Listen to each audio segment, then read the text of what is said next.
واش كتعرف بلي أطول دولة حكمت المغرب بشكل مستقل هي إمارة بورغواطة؟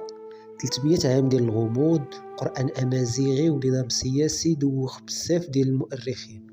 البداية كانت سنة 744 ميلادية في بلاد تمسنا، أسسها طريف المطغاري، ولكن الشخصية المحورية كان هو ولده صالح بن طريف اللي وضع أسس هذه الإمارة. ومن بعده بطبيعة الحال جاو حكام آخرين أقوياء بحال يونس بن إلياس وأبو غفير اللي خلاو بورغواطة تكون قوة ضاربة، قوة عسكرية كيخافوا منها بزاف ديال الدول.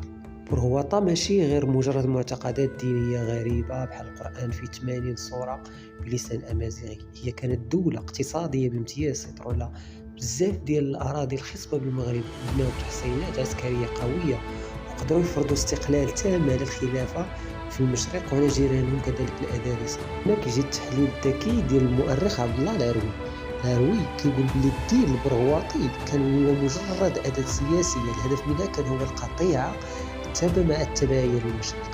فبالنسبة لي بورغواطة كانت كتمثل فقط القومية الأمازيغية في أوج تجلياتها، باغيين دين ديالهم، لغة ديالهم ودولة ديالهم. هاد الإمارة صمدت أكثر من 3 القرون، حتى جاو المرابطين في القرن 11 ميلادي وحطوا حد للسيطرة ديالها بعد حروب طويلة، لكن الأثر ديالهم بقى محفور في التاريخ وهوية المغرب. بورغواطة كتعلمنا بلي تاريخ المغرب عميق في زوايا باقا محتاجة للبحث.